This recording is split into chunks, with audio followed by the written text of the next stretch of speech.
Hi guys, அஸ்ஸலாமு அலைக்கும். Chicken குழம்பு சுவையில் முட்டை குழம்பு எப்படி செய்யலாம்? பேச்சுலராக இருக்கிறவங்க கூட இந்த குழம்பு செஞ்சிடலாம். வாங்க எப்படி செய்யலாம்னு பார்க்கலாம். 5 முட்டை எடுத்துருக்கிறேன். இதை சைடில் கீறி விட்டுக்கிடலாம். முன் மோப்பிலையும் கீறி விட்டுக்கிடலாம். ஒரு 1/4 டீஸ்பூன் மிளகுத்தூள்,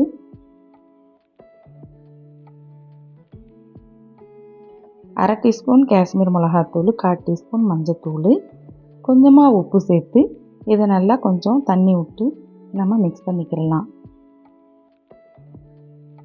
நல்லா இப்படி உரசி விட்டுக்கிறோங்க. அப்போ தான் முட்டையில் மசாலா நல்லா பிடிக்கும்.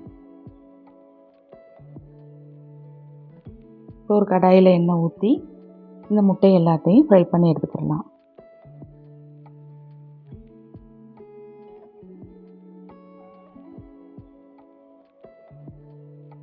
இந்த முட்டை பொரிச்ச எண்ணெயிலேயே வெங்காயம், ஒரு பெரிய சைஸ் வெங்காயத்தை சேர்த்து நல்லா வதக்கிக்கிடலாம்.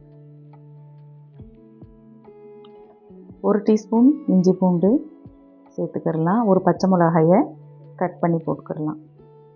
இது ரெண்டையும் நல்லா மிக்ஸ் பண்ணி ஆனியனோட நல்லா வதக்கி விட்டுக்கிறோங்க. கொஞ்சமாக புதினா மல்லி சேர்த்துக்கிடலாம். ஒரு தக்காளி பழத்தை நல்லா மிக்சியில் ஆட்டி இதையும் சேர்த்துக்கிடலாம். சேர்த்து நல்லா வதக்கி விட்டுக்கிறோங்க.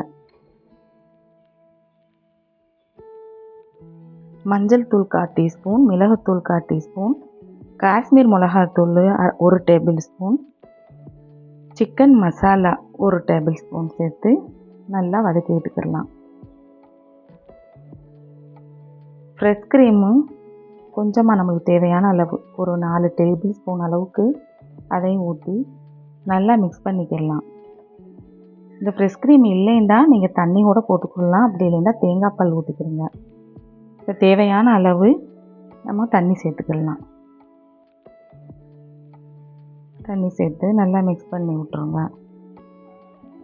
உப்பும் போட்டு நல்லா மிக்ஸ் பண்ணி விட்டு ஒரு 5 நிமிஷம் நம்ம மூடி போட்டு மூடி கொதிக்க விட்டுக்கிடலாம். இப்போ 5 நிமிஷம் ஆயிடுச்சு. இப்போ நம்ம ஃப்ரை பண்ணி வச்சுருந்த முட்டைகளை சேர்த்து நல்லா மிக்ஸ் பண்ணி விட்டு ஒரு 2 நிமிஷம் கொதிக்க விட்டு ஆஃப் பண்ணிடலாம். நம்ம வீட்டுகளில் இட்லி, தோசை, சட்னி, சாம்பார் ஊற்றி சாப்பிடுவோம். இந்த மாதிரி நான் செஞ்சது மாதிரி சுவையான ஒரு முட்டை குழம்பு செஞ்சு நீங்கள் சாப்பிட்டு பாருங்கள். சப்பாத்திக்கெலாம் நல்லா இருக்கும். லஞ்ச் பாக்ஸில் உங்கள் பிள்ளைகளுக்கு போட்டு கொடுக்கலாம். இந்த வீடியோ பிடிச்சிருந்தா லைக் பண்ணுங்கள், ஷேர் பண்ணுங்கள், சப்ஸ்கிரைப் பண்ணுங்கள்.